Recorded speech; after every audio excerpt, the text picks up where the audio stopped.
back down and shut your trap. It's time for Keeping it sports with M3. Are you ready? Are you ready? Well, I'll need some beer. Are you ready? You have to ask me nicely. Come on now, don't be bashful. Are you ready? Are you ready for Place for the best sports talk and news surrounding each league. I can prove it with my usual flawless logic. Hey, man, this time we'll do it my way.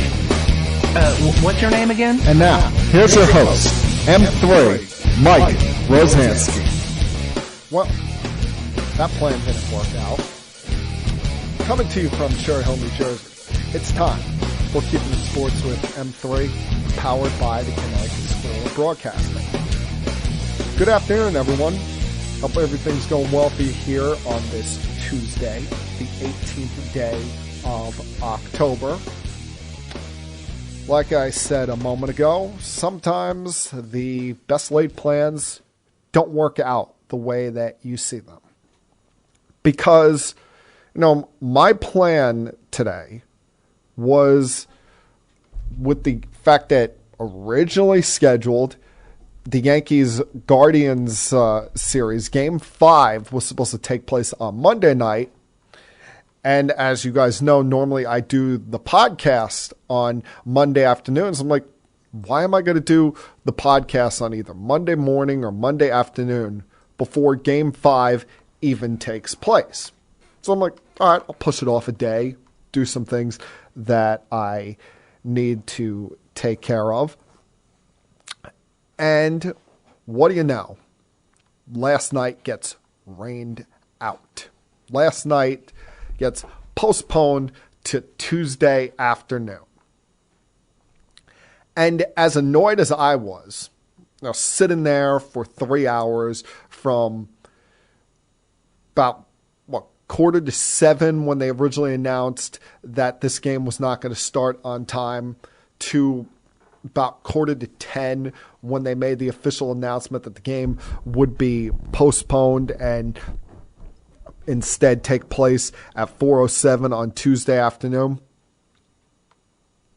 As annoyed as I was about that and the fact that we were getting no clear answers from Major League Baseball or the Yankees weren't putting anything out on their Twitter account, although when it comes to a postseason game, this kind of stuff is out of their control. It's in control of Major League Baseball's front office and the umpires while they're in constant contact with the Yankees and the Guardians.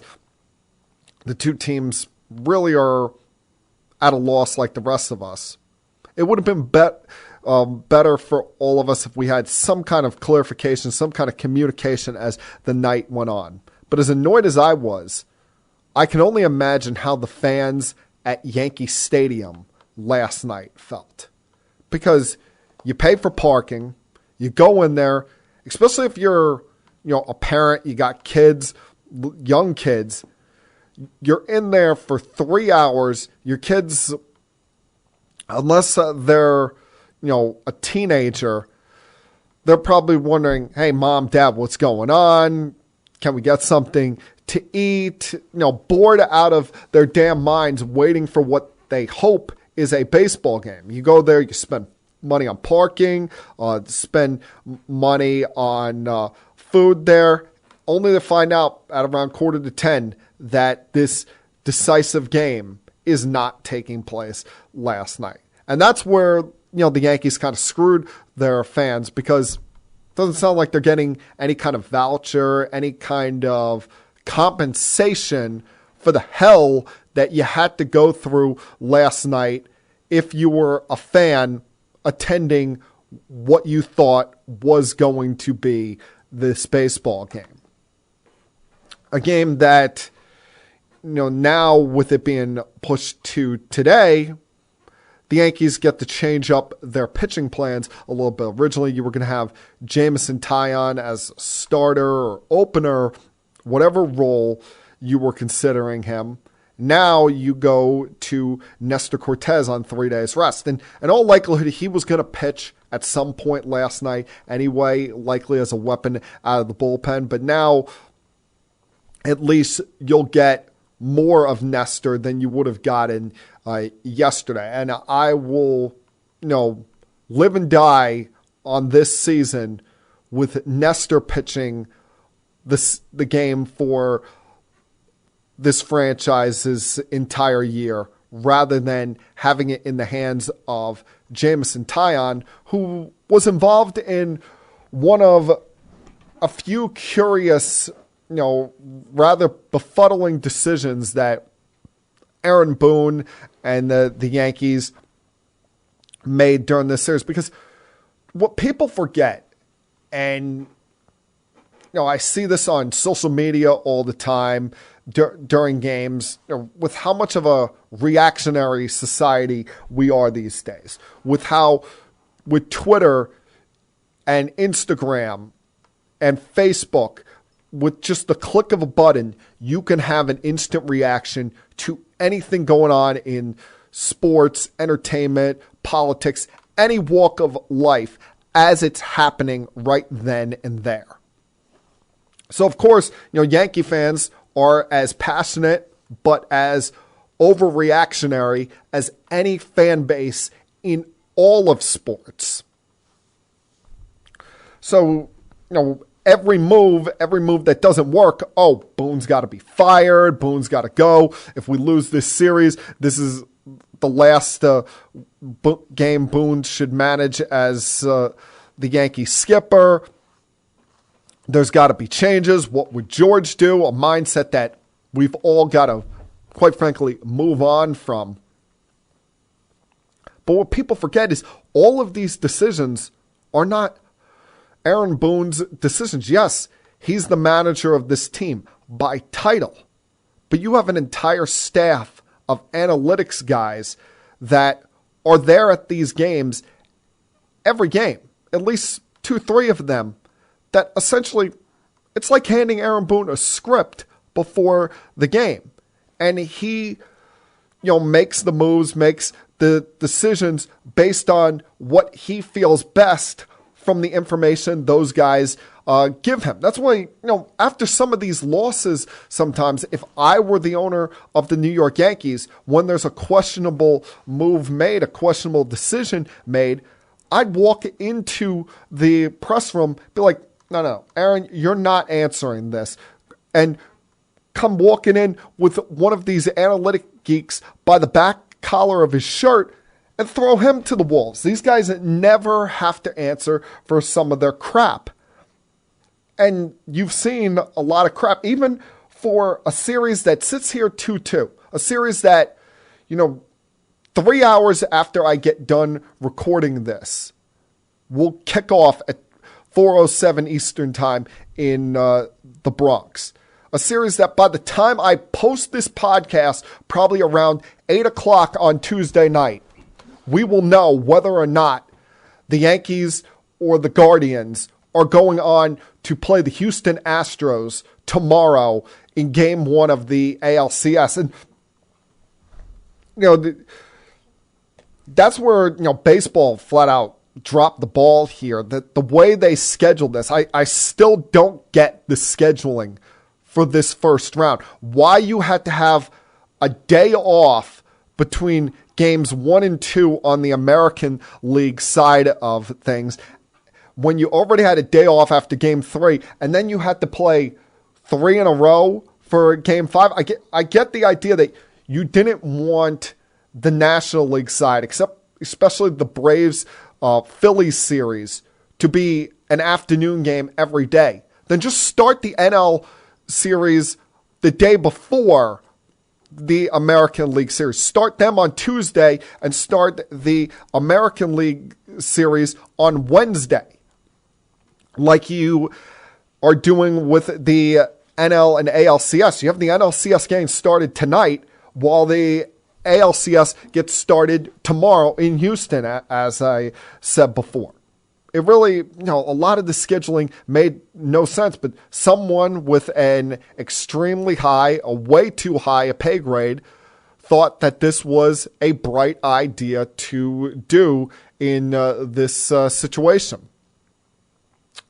But to get back to the Yankees, there's going to be if they lose this series, there's going to be a lot of things you look back on and say, what the hell were they thinking?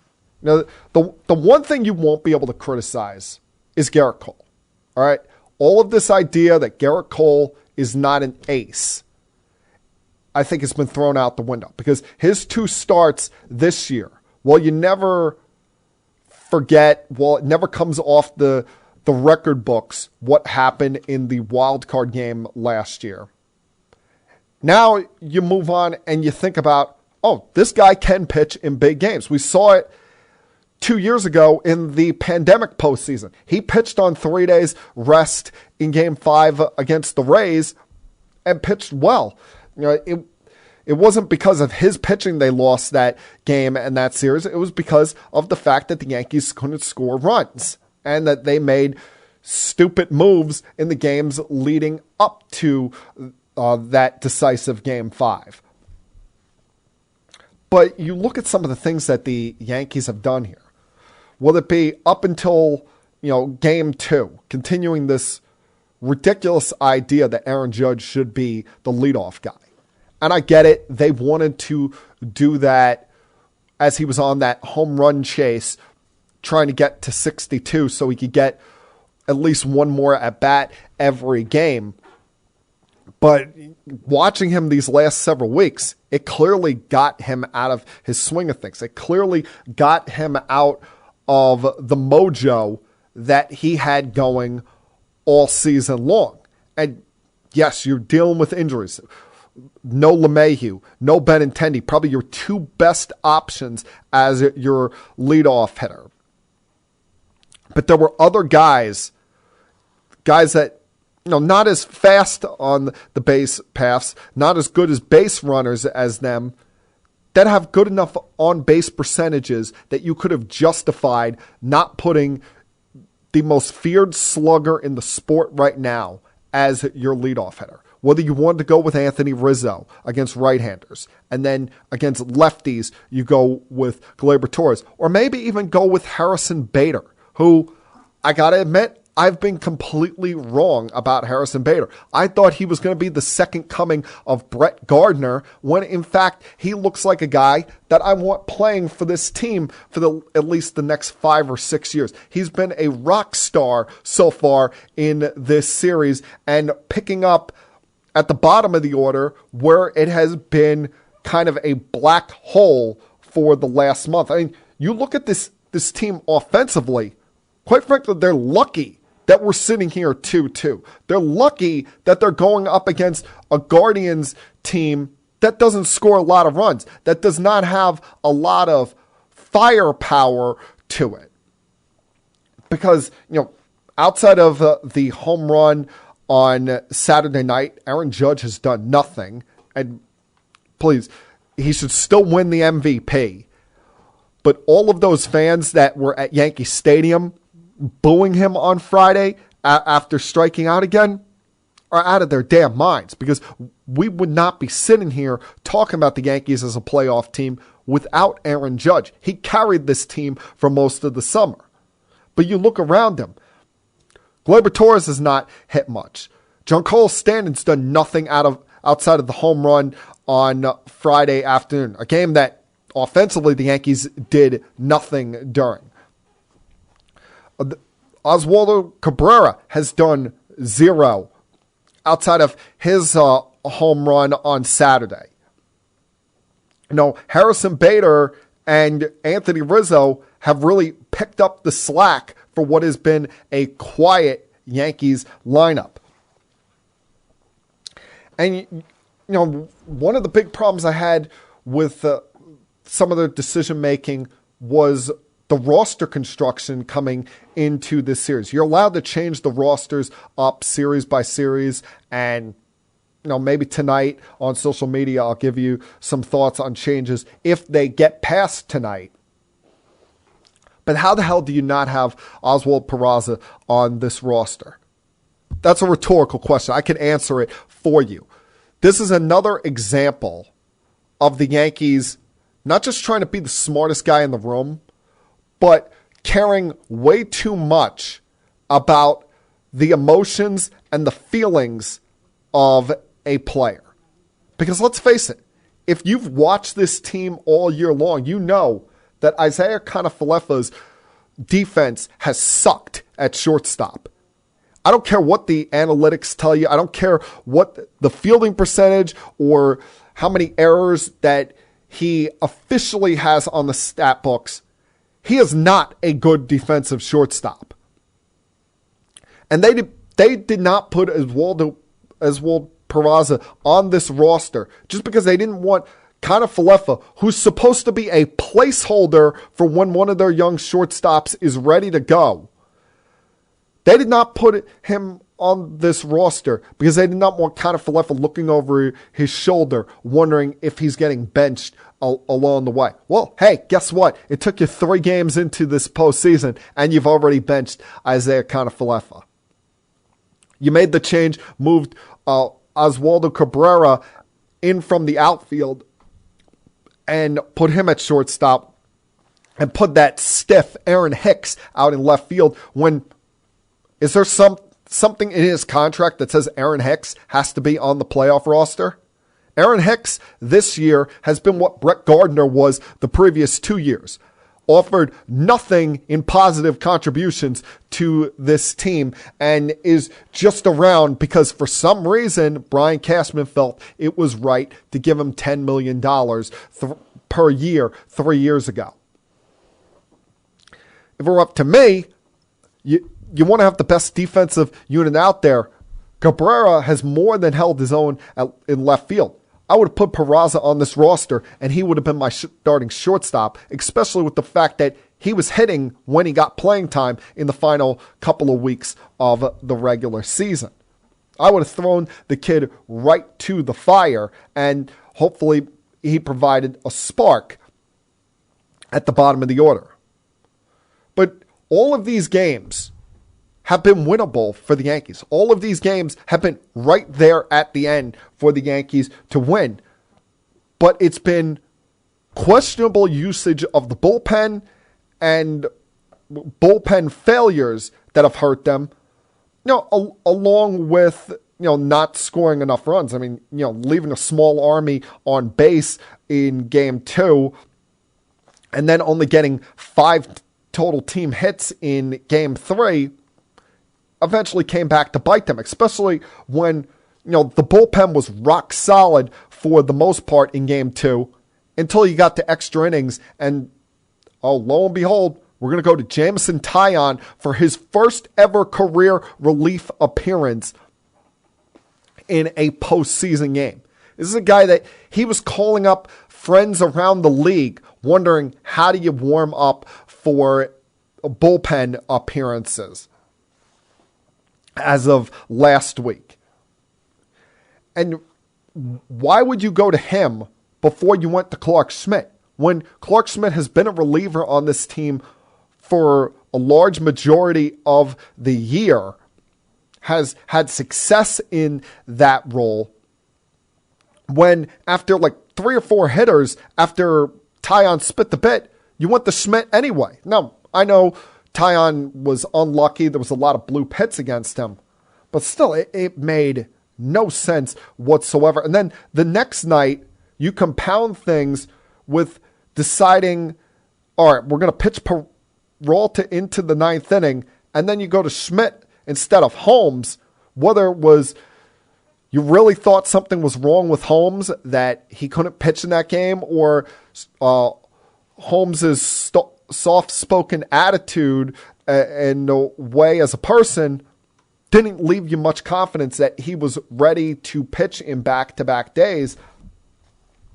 Eventually, Schmidt left the pitch up that was too hittable, and you're looking at a situation where Gonzalez drove in the go-ahead run in that 9th inning.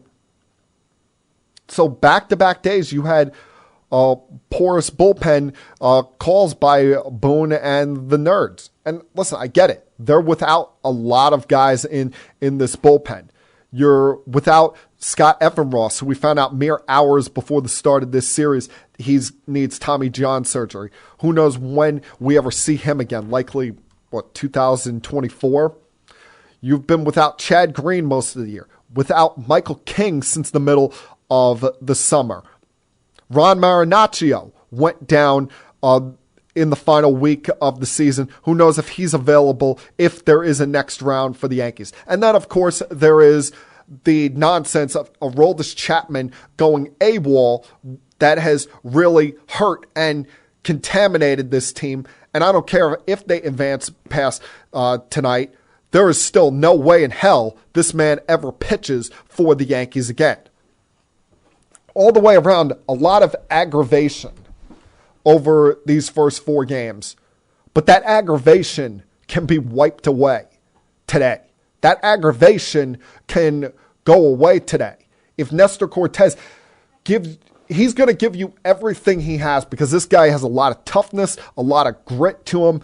He's been through and seen it all in his still young baseball career, because this is a guy no one believed in. No one thought was not just a major league starting pitcher, but even a big league pitcher to begin with. People thought he was a journeyman. People thought that he was just kind of a guy that was going to travel around the sport and be, one of those guys that jumped around from 5 or 6 different teams until he's, in his mid-30s and collects a good enough pension. Now, this year has shown that he looks like someone that could be not just a keeper for this team going forward, but is going to have a relevant career going forward. I'm not saying he's going to pitch to a Cy Young level, but he's someone that you're going to get the best effort out of each and every single time. And it's not going to be a solo effort from him in this game. Being on 3 days rest for the first time in his life, in all likelihood, it's going to take a lot more than that. You're going to see Jonathan Loaizaga. You're going to see Wandy Peralta. You're going to see Clay Holmes. You may even see the likes of a Domingo Germán, who I'm been surprised that he hasn't been seen in this postseason, considering he's got more experience as a relief pitcher than Jameson Taillon does. He's even done it this year, pitching out of the bullpen. And, you're going to have to get a lead early, because the Guardians have a full advantage over the Yankees when it comes to the bullpen. Their best 3 guys, Trevor Stephan, Karachek, and Emmanuel Clase, they haven't pitched since Saturday? And all of those guys are capable of giving you, 2 innings a pop. All of those guys, if they get 4 innings out of their starter today, they could carry them the rest of the way. They could carry them to the finish line. So if you're the Yankees, it is extremely important that you have a lead before Terry Francona can unleash those guys. This offense needs to wake the hell up. Not just Judge, all of these guys. You can't just be going into this game thinking that you're going to be carried by Rizzo and Bader again. At some point, even those guys, as good as they've been in this series, are going to go cold. The big boys need to step up. Otherwise, we're looking at a very disappointing end to what was supposed to be a very promising year, a very big year, a year where you were thinking and expecting as of late June, early July, that this was the year that number 28 was coming to the Bronx. And even with expectations being somewhat tempered with a porous summer, when you're the Yankees, anything less than a championship, especially when you win 99 games, is an extreme disappointing way to end your year. All right, a lot to get to for the rest of the podcast. Try to get more positive vibes, because there were a lot of good things that happened this week. A lot of things that made me smile. So I'm always harped upon by certain people I know to smile, to have a positive outlook on things. And so we're going to get to those in just a minute. Give you some thoughts on what went on in the NFL this week. Some teams that are struggling and that should be concerned. Continued positive vibes in this area when it comes to NFL play. And something that, may change the NFL that I'm 100% down for. So a lot to get to over the next about 35, 40 minutes or so here. And as this time, as I tell you each and every single week, please sit back, relax, help put your feet up if you feel like it, and continue keeping it sports with M3. I'll be back.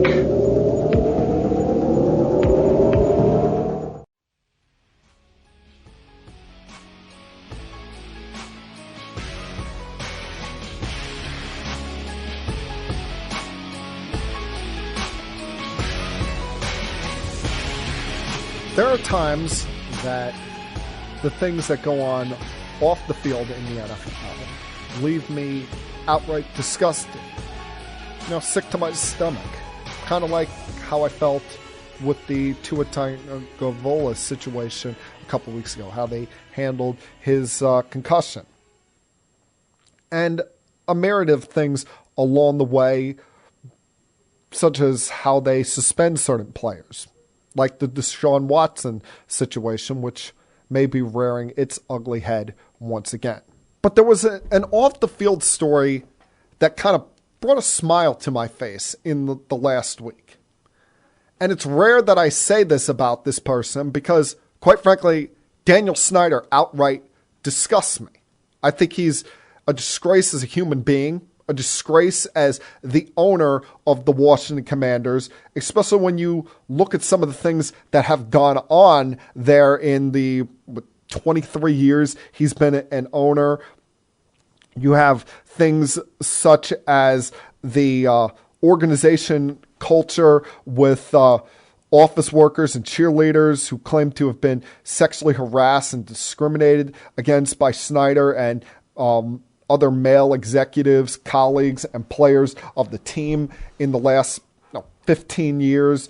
That's why there's been this long investigation into it, even leading so much so that he's had to voluntarily step aside and allow his wife to handle running the team's day-to-day operations, which, quite frankly, we know it just means he's telling her what to do. And I don't mean to be, a sexist pig with it, but when you hand the day-to-day runnings of an operation off to family members, there's no way you're not talking about it at dinner. You're not saying, hey, honey, this is the direction I feel that we should go to.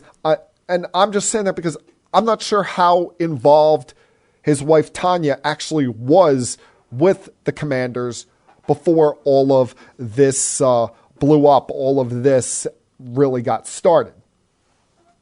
Then you also had reports of how he was intentionally reporting different ticket sales to the NFL and the IRS in order to have to only pay a smaller share of the visiting team's fund, allowing him to keep more ticket revenues and potentially jacking up the prices for non-season ticket holders. It just ridiculous, some of the things that this guy has done. But now he's, doing something that I like. Because, as we all know, he should be kicked out of the NFL. He should not be owning this team. He should...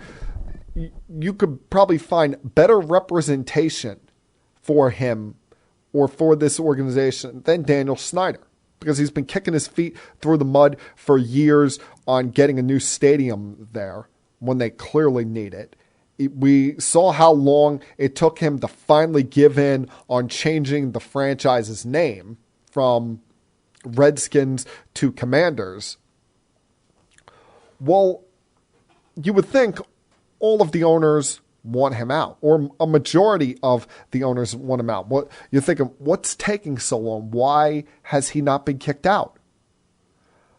Well, it's because he may know where all the bodies are buried.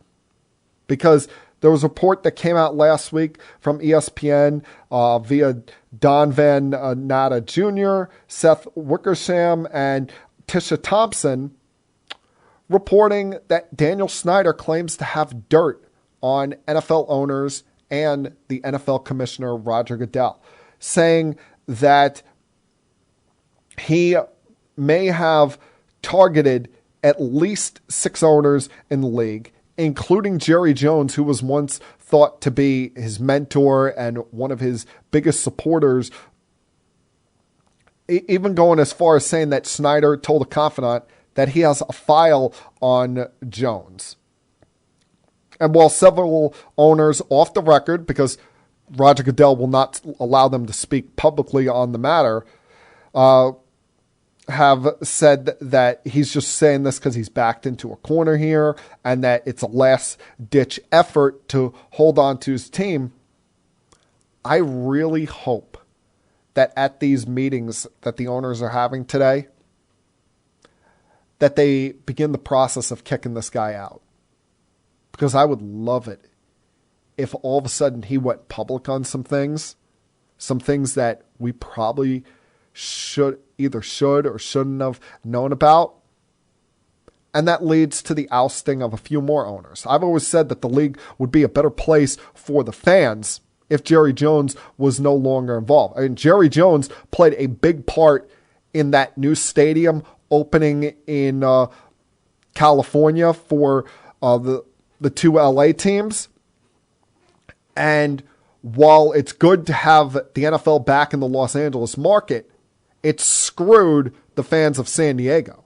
Because let's face it, LA, yes, it's one of the biggest markets in the sport, but it doesn't have the vibe of an NFL town. It's a college town. You see bigger, more passionate crowds for USC and UCLA games than you do Rams games. Rams games, it's about 50-50. Hell, Chargers, they barely have a fan base there. Last night, it was almost 60-40 Bronco fans in that building. The San Diego fans were the ones that really cared about that team. Plus, I'm tired of seeing Jerry talk after every single Cowboy game. And didn't hear his comments the other night. Didn't hear him bringing up any quarterback controversy on Sunday night. But I would really love if Snyder got to go public. Got to throw all this dirt out there that he hired public investigators or private investigators to dig up on these owners. Because, like I said, the sport would be a better place if he got rid of Jerry Jones. If you got rid of some of these other pile of crap owners who, let's face it, can you think of one thing that these owners have done in recent years that has been in the best interest of us, the fans? Taking Thursday Night Football off the NFL Network and putting it on a streaming service, not the best interest of a fan, because unless you're living in that market, unless you have Amazon Prime, you ain't seeing the game. And most of these games have been shitty this year anyway.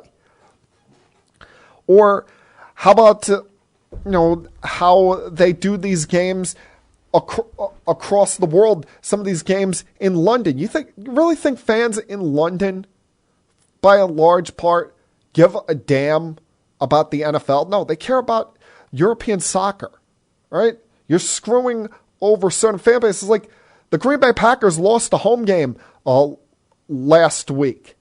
You think that they would have been more jacked up, more geared up to go against the Giants if they were playing at Lambeau rather than playing across the pond in London?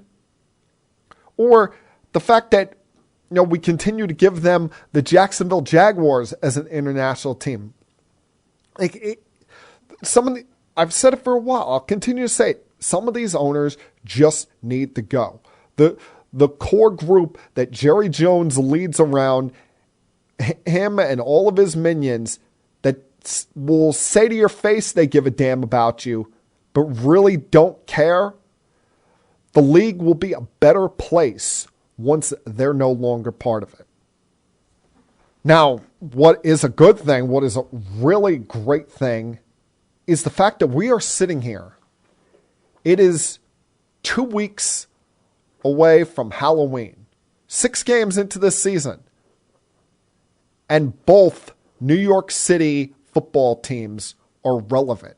Both New York City NFL teams are sitting here with positive vibes, looking at seasons where they can be optimistic for the first time in years. I mean, for the Giants, you're talking first time since the Tom Coughlin era. And for the Jets, damn, I was barely old enough to drink the last time they were in the playoffs. But you look at what's gone on this first 6 weeks of the season. I mean, what the Giants have done is astounding. And it goes to show how having a good coach, having a coach that has a head on his shoulder and not his head up his ass like Joe Judge and Pat Shurmur, what it can do for a team. And I will continue going back to this. What Brian Daboll did in week 1 when he got up in Daniel Jones's grill, wasn't screaming his head off at him, wasn't turning bright red cursing at him, but held him accountable for throwing that second half interception, I think was a big key in what we're seeing out of the Giants. That and going for the 2-point conversion late in that game to win it rather than going to overtime. It has changed seemingly overnight the entire vibe of this team because, quite frankly, you look at the Giants roster-wise, I don't think they're that good talent-wise. You have an all-world running back in Saquon Barkley, but you have a young quarterback in Daniel Jones that we still don't know what he is.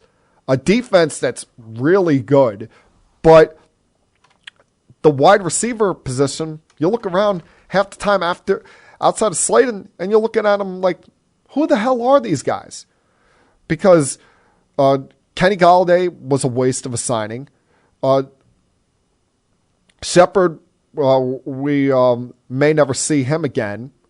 And Kadarius Toney, who knows what his mindset is, if he's actually going to play football or not, or if he's more concentrated on his post-playing football career. But the Giants, it seems like more weeks than not, they are viewed as an underdog, viewed as, an us against the world kind of thing. And they keep coming out surprising you. After a year where they went 4-13 last year, we sit here at 5 with them at 5-1 after a win against the Ravens on Sunday. A win that, let's face it, the Ravens, their offense gave this game away. Their offense just threw this away after running the football down the Giants' throats for most of this game and being seemingly mistake-free.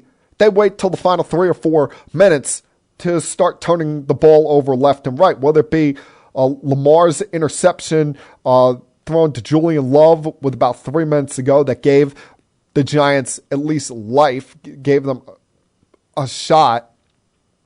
Then when you thought, Daniel Jones blew it again with another interception, Marcus Peters gets called for defensive pass interference. It gets called back, and one play later, they're scoring the go-ahead touchdown, and they get Lamar to make another mistake right after that with the strip sack and recovery by Cathan Thibodeau.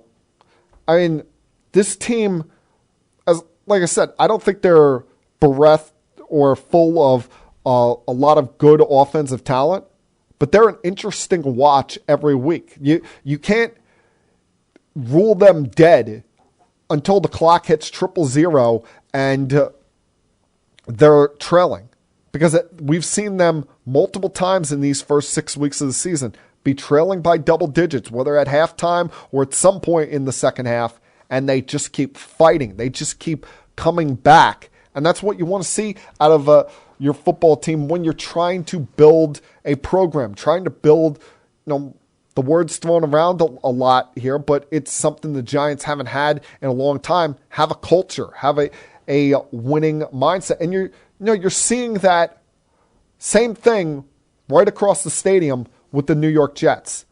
Our Jets, who, I'm pinching myself every Sunday.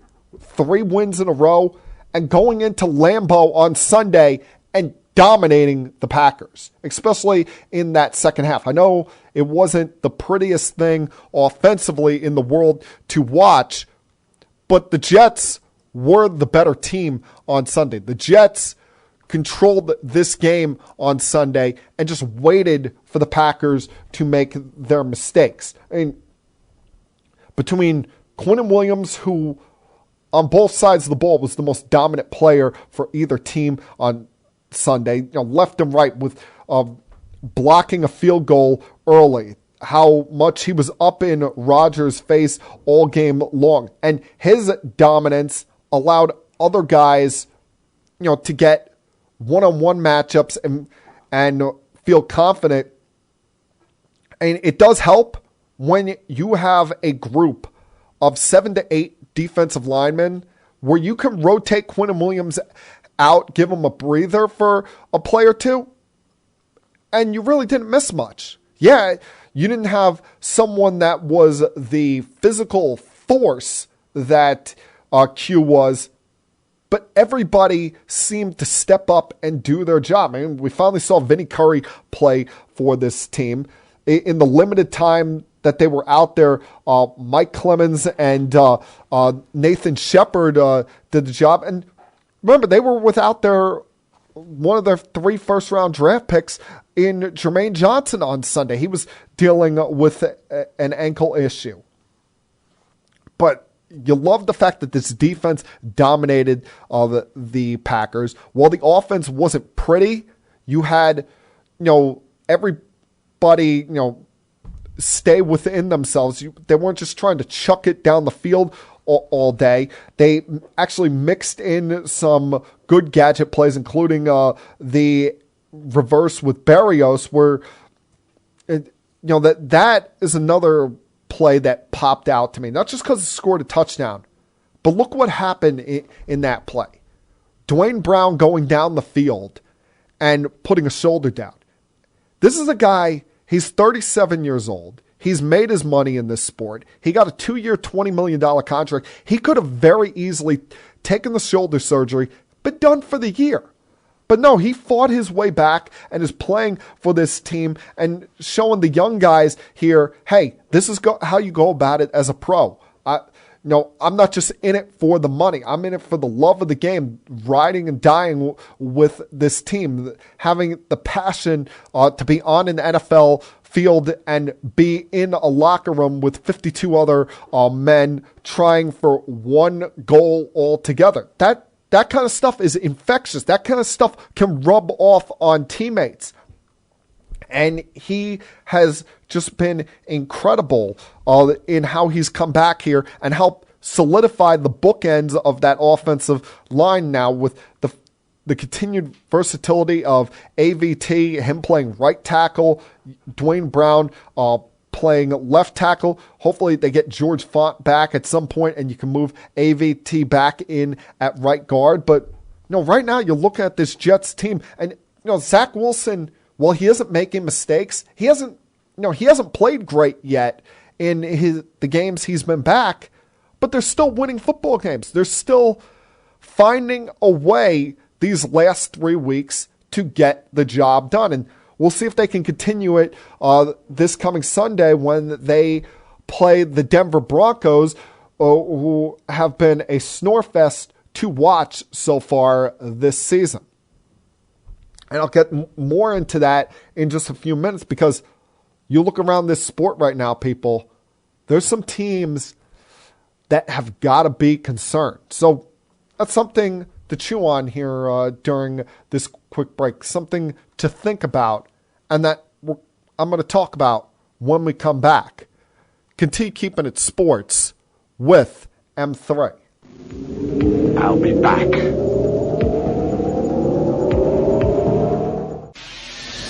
Connecticut School of Broadcasting founder Dick Robinson. You know, the media business has changed a lot since we opened our doors in 1964. Now media content is everywhere. On air, online, on the go. More than ever, companies are looking for people to help drive this new media. At Connecticut School of Broadcasting, you'll get hands-on training on the latest software and equipment in a matter of months, not years. Connecticut School of Broadcasting has placed thousands of grads in broadcast media careers. It's all about versatility. You see, at a radio station, if you also know how to shoot, edit, and post videos, you become a pretty hot commodity. That's the training you get at Connecticut School of Broadcasting. Connecticut School of Broadcasting with locations up and down the East Coast from Massachusetts to Miami. Call 1-800-TV-RADIO or log on to gocsb.com. Connecticut School of Broadcasting, the nation's oldest and largest group of broadcast media schools, redefining training in radio, TV, and new media. Get trained. Get connected.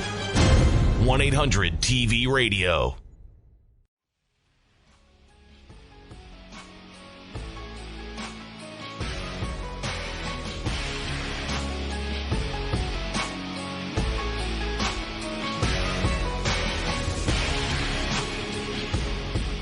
In the last couple of days, no matter where you turn, TV, radio, podcasts, any form of media, even across social media, you've started to see and hear expectations and optimism rise for both the Jets and Giants based off of their excellent starts to this season, surprising excellent starts to this season. And I don't think it's hyperbole to say excellent starts because, you know, the Giants have won more games than they did last year. The Jets have won as many games as they did last year. And you had the likes of Brady Quinn, who has been surprisingly quiet and hidden across the media world, saying that the Jets season would be done by Halloween. You know, where are you, Brady Quinn? We're still looking for you. You have to ask yourselves, which one of these starts is more sustainable? Which one of these starts is more likely to continue? Now, you could be the optimistic one, and you can say, hey, look around the sport right now. Not a lot of teams are grabbing the brass ring by a hold and are taking control of the season. You're seeing a lot of mediocre, a lot of averageness, if that's a word, out of the NFL right now. And it's allowed the door to creep open for teams that we had no expectations for this coming season to walk right through. I mean, you look at it outside of the Philadelphia Eagles right now. Who do you really consider that great team? Who do you really consider that next team? Because, you know, I watched the Eagles the other night, and as talented as they are, as good as they are on both sides of the football, and as well as the pieces that they have fit the identity of what Nick Sirianni is preaching with that team, I don't look at them and say, oh, they overwhelm talent-wise every single team they're playing. I mean, you look at the other side of the field on Sunday. If the Cowboys had Dak Prescott in that second half of the game, they probably win the game. The Eagles could not run the football as efficiently in the second half once Lane Johnson went down for concussion protocol. But they were, you know, the Eagles were helped out by the fact that they got off to such a quick start, and the Cowboys do everything that they don't. The Cowboys have an idiot as their head coach in Mike McCarthy, who doesn't know when is the right time to challenge a play. I mean, CeeDee Lamb his arm was clearly across the line to gain for a first down before the knee hit. That should have been a first down, and instead you're deciding to go for it on a 4th and 1. And you had a night where Cooper Rush turned back into Cooper Rush because the Eagles made him try to be the reason the Cowboys win the game. after having no interceptions first 4 games he played and just being along for a nice cozy ride based on that ground game and defense, he was able to turn right back into who we thought he was, a guy that should be holding a clipboard. So between Mike McCarthy's stupidity, Cooper Rush turning the football over left and right, and the fact that the Cowboys continue to be completely undisciplined all the way around. They had 5 times the amount of penalties that the Eagles had, at times coming in crucial situations on 3rd and 4th and short situations. Now, the Eagles get to go into their bye week of riding high undefeated, while the Cowboys are left wondering, can Dak help us turn this around in week 7? And listen, anybody that thought that this was a quarterback controversy, I think you got that out of your system watching Cooper Rush. But no, like I said, outside the Eagles, who do you look at in the NFC and really say, oh, the Giants can't hold serve and stay with? Because the Giants have the second best record in the NFC. They're right there with the Minnesota Vikings. And as well as the Vikings have played, as much as I like the weapons they have on that offense with Jefferson, with Adam Thielen, with Cook, with Madison as your running backs, still don't trust Kirk Cousins in the big moment. They took advantage of a Dolphins team that was on to their 3rd option at quarterback on Sunday, that a quarterback in Bridgewater that was turning the football over left and right, and really have not played anyone of true consequence so far this season. I mean, yeah, they beat Green Bay earlier in the year, but how great of a win does that seem now? When the fact that, as happy as I am with the way my Jets are playing, the Jets went into Lambeau and beat the Packers. It didn't just beat the Packers, kicked their ass. And you're looking at some of these teams in the NFC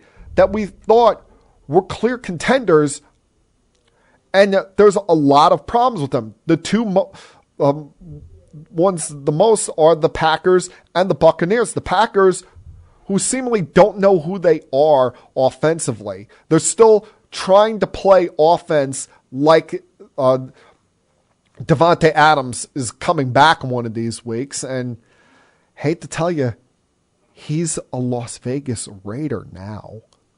I mean, you could have had him. You could have kept him. He was yours, but you decided to trade him, and now you got your $50 million quarterback pissed off at you, and Rodgers is looking around. He's trying to make the best of what is a bad situation there with weapons that don't jump off the page at you, an offensive line that was totally overwhelmed on Sunday, and a head coach that I'm not quite sure what he's good at.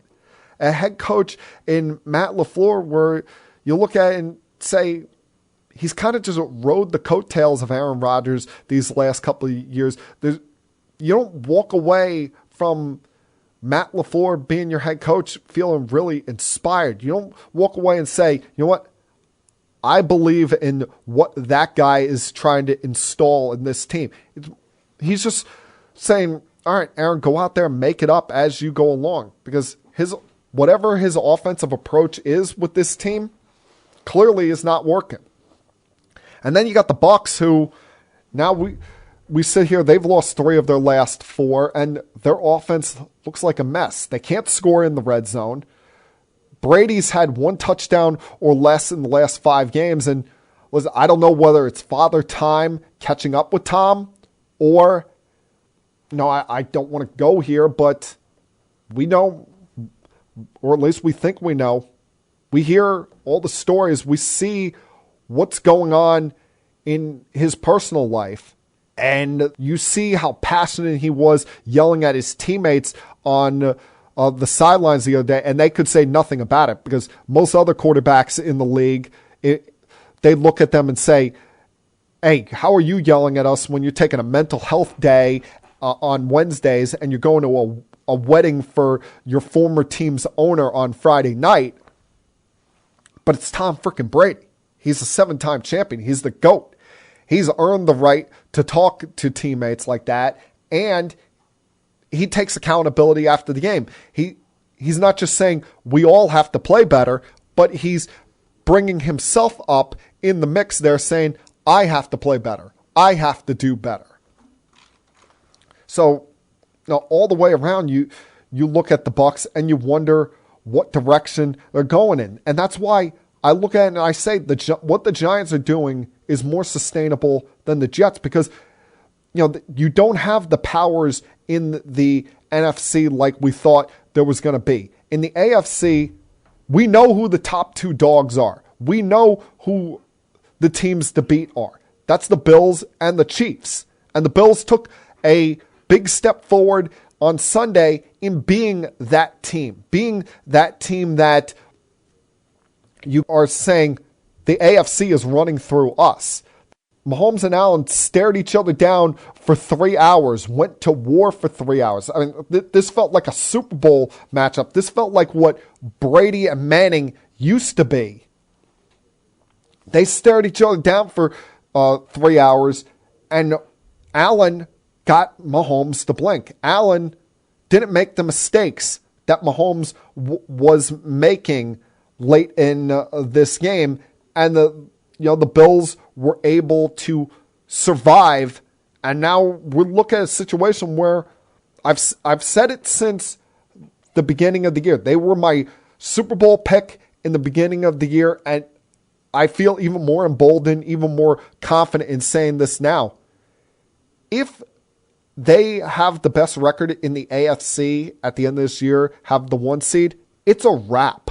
They're going to the Super Bowl. They'll sit there and wait for whoever's coming from the NFC side of things, because nobody is coming into Buffalo and beating them in the postseason, especially with how the weather's going to be then, especially with how passionate and diehard that fan base is.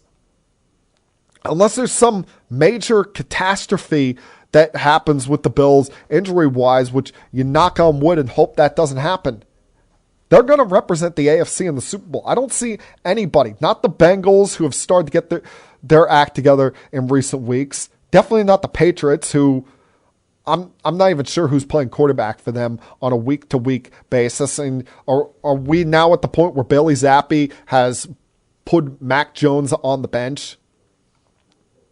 The only difference between the two of these guys, let's face it, is Bailey Zappi was a 4th-round pick and Mac Jones was the 15th overall pick.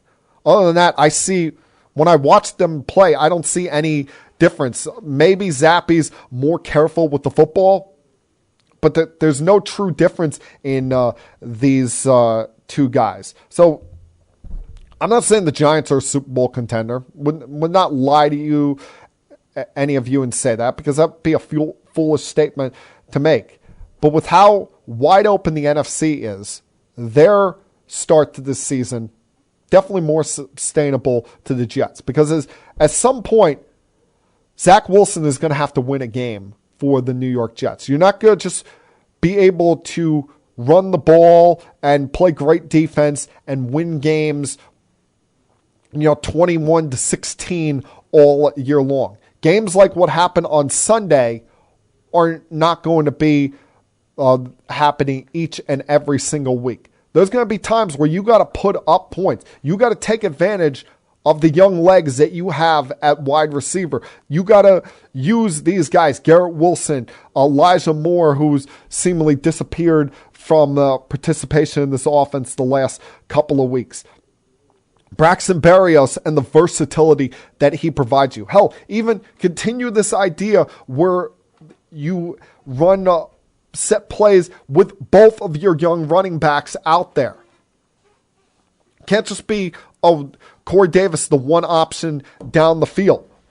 At some point, Zach Wilson's going to have to win games for them. And as much as I like him, as much as I think he's the guy going forward, I don't know with this offensive line if they can truly sustain that, because now people have their antennas up. People have them on their radar. And the Broncos, who were still licking their wounds from losing on Monday Night Football last night, and quite frankly, I don't know what has happened to my guy Russell Wilson since going there, because their offense stinks. They're 32nd in scoring.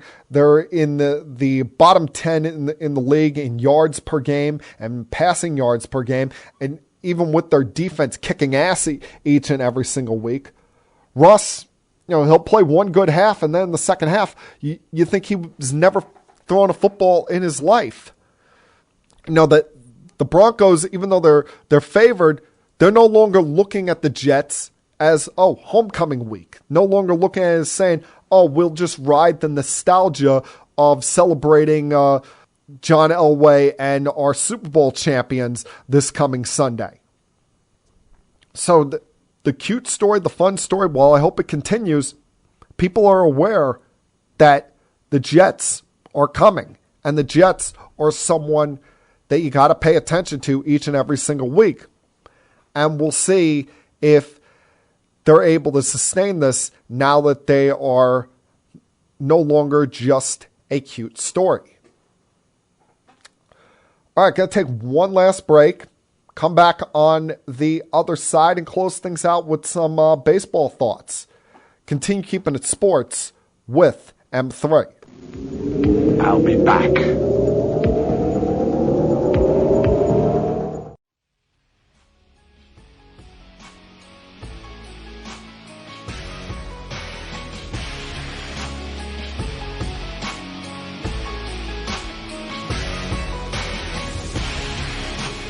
So it remains to be seen how much more of the New York Yankees I'll be talking about for the remainder of this baseball season, because 3 hours from now begins Game 5 of their ALDS series against the Guardians. Do or die, winner moves on to face the Astros, loser goes home for the season. And the Guardians, even though the youngest team in the sport, deserve our respect. They have a great manager, a future Hall of Fame manager, a guy in Jose Ramirez that's going to finish third in the MVP race.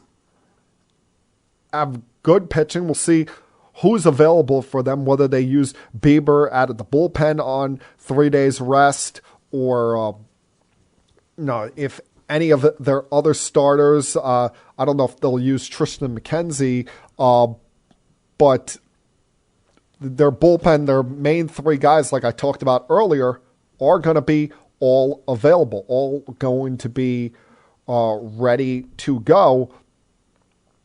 And remember, the winner of this, you're not even really going to be able to pop champagne bottles, because you got to get right on a plane and fly to Houston for Game 1 tomorrow night. The Astros have been sitting around ready, waiting after their sweep over the Mariners, who, normally when a team gets swept, you want to look at them and, maybe poke fun. You wonder, were they deserving to be in the postseason? This Mariners team deserves a lot of respect for the year they put forward. It's been a long time since they were in the postseason. I was in the 7th grade the last time they were in the postseason. Hell, one of the worst moments in this country's history, 9/11, happened around the time that the Mariners were last in the postseason. And yeah, they let leads get away in the first 2 games. They could have easily won either of the first 2 games after beating up on Justin Verlander in Game 1, and their bullpen, which had been great all year long, spitting the bit late, even so much so that they decided to go to Robbie Ray out of the pen to try and close things out, and his disaster of a postseason was just made even worse by giving up the 3-run bomb to Yordan Alvarez. That ball might still be traveling. And then you get a great start from Castillo up until the last pitch he threw when he gave up the go-ahead home run against Alvarez, who's just a monster, a beast, and has to have Dodgers and Dodgers fans thinking, how could we let this guy get away, trading him years ago just to get reliever Josh Fields, which was a disaster of a trade. I mean, all the air was let out of the balloon for them losing that 18-inning game on Saturday, ending their season. But, hey, they had a great year. They had a phenomenal year. They had a year where they can walk out of it with their heads held high. Unlike, what you see in the National League side of things, where you have 2 wildcard teams now playing in the NLCS. And listen, these wildcard teams, they deserve our respect. I should have given the Phillies a lot more credit than I was giving them. And that even though they were looking like they were on the verge of blowing a postseason spot in the final couple of weeks of the season. And I'm not exactly impressed with their bullpen now that David Robertson is out with some kind of injury. They, took it right to the Atlanta Braves. And what had to help is, even though they had the best 2 starting pitchers in this series, they had just as much firepower as the Braves, and their offense shined more so than the Braves. And the really only great inning for Atlanta this series was in game 2, that 6th inning, when they drove in 3 runs against Wheeler with 2 outs. Other than that, their offense was non-existent and having to fight from behind the entire series. But you look at it, what had to help the Phillies in a weird way was playing the wild card series, not having that time off, because the Braves starting pitchers looked rusty.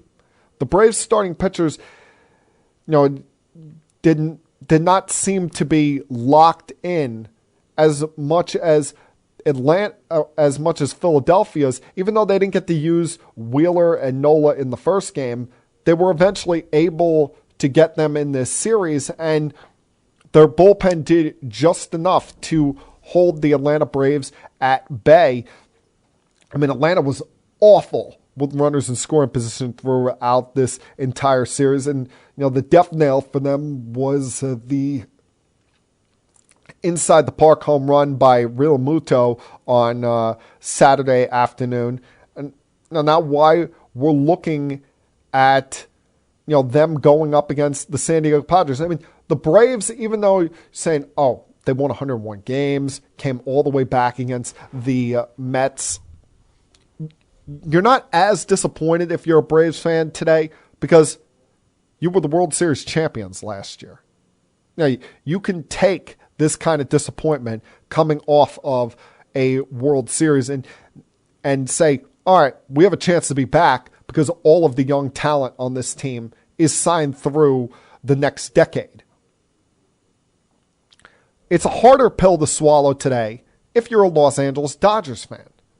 And yes, the Dodgers were without their best pitcher for most of the early part of the year in Walker Buehler, losing him to Tommy John surgery. Did not have the depth in starting pitching that we thought they had in the beginning of the year. And their offense was not able to do much against the San Diego Padres bullpen. I mean, finally, after 2-3 months of pitching like garbage, Josh Hader woke up and realized he's Josh Hader. But you're the Los Angeles Dodgers. You were the best team in the sport all year long. Won 111 games, 14 of 19 against the San Diego Padres. And what do you got to show for it? Absolutely nothing other than winning the National League West. You lose 3 out of 4 in that series. Become the first team in MLB history to win 110 plus games and not reach the championship series. That's inexcusable. At the very minimum, when you have that kind of season, you got to get to Game 7 of the World Series. Losing in Game 7 of the World Series is the only way that your season can end without a championship. And that the Dodgers, even with as huge a payroll as they have, they're going to do something this offseason. They're not going to just rest on their laurels, because with the amount of talent that they've had in recent years, you can't come away from the Clayton Kershaw era with one title. And they've missed so many opportunities over the years, lost to so many teams that did not deserve to be on the field with them. This Padre team, outmanned them, outslugged them. This Padre team has young talent. This Padre team has young superstars. So they were amongst the teams that have eliminated the Dodgers in recent years, were a worthy opponent. And even though you don't look at the Padres rotation and say it's overwhelming, those guys can pitch. Those guys have shown guts in big spots. Joe Musgrove, back-to-back starts in this postseason, carrying the way for the Padres. Yu Darvish was great against the Mets, against the Dodgers, but we'll see how he now does against the Phillies. But it's interesting, the diversity you see in this postseason. You have two wild card teams in the National League side of things, whereas you're going to have two division winners no matter what happens a little later on the American League side of things. Showing that there is parity in this sport. There is, just get in. You have a shot. Hell, maybe going forward, you're not going to see, while you want the rest, while you want, to be able to get your starting pitching in line for a division series, maybe going forward, you're not going to see teams just moan and groan about playing this wild card. Because if the Padres and Phillies can get to a championship series, especially the Padres, who even with all the talent they have, all the money they've spent, all the trades they've made, are still considered a mid-tier kind of market. If they can get there, anyone's now just going to say, just be competitive. Just get in the big dance and have 3 great days, get hot, and we can beat anybody. And that, my friends, was Keeping It Sports with M3 for Tuesday, October 18th, 2022. Hope everyone has a great night, especially Yankee fans. Hope you all have a very fun, safe, happy, healthy week ahead of you. And I'll talk to you guys again, same time next Monday. Until then, stay safe, everyone. Peace. We have to go. Good night, everybody. I have had enough of you! Thank you for all the fun. Thank you. Hey, shut up, will ya? I don't want to see you, I don't want to hear you, I don't want to smell you. Now leave. I'll be back.